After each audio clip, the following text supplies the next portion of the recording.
In this guide, I'm going to show you how you can fix the issue where WhatsApp statuses have no sound. If this guide does help you out, make sure to like the video and subscribe to the channel with all notifications on. It really does help the channel and lets us know that you want more content like this. We'd greatly appreciate it, and if at any point throughout this guide you do have any questions, just ask them down in the comment section below and we can help you out further. I'm going to be doing my best to reply to every single comment down there. But this can obviously be very frustrating because you can't hear the audio in your own status or in other people's statuses, but there's actually a few fixes that you can try. First things first, if you are in WhatsApp, go ahead and swipe down from the top right of your iPhone to open up your control center and just make sure silent mode is turned off. If you do see that red bell icon right here, select it to turn that off. And next, just turn your volume up using those volume buttons and try playing with that status again. You can also try adjusting the volume while the status is actually playing, because that could help as well. But if you still have no sound, go ahead and close out of WhatsApp completely by swiping up from the very top and then reopen it again and see if that fixes it.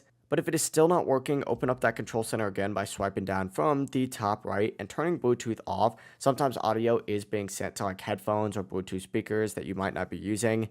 And after doing all of these steps, your WhatsApp statuses should have sound again. If this guide did help you out, make sure to like the video and subscribe to the channel with all notifications on. It really does help the channel. Lets us know that you want more content like this. We'd greatly appreciate it. Have a great rest of your day. Peace.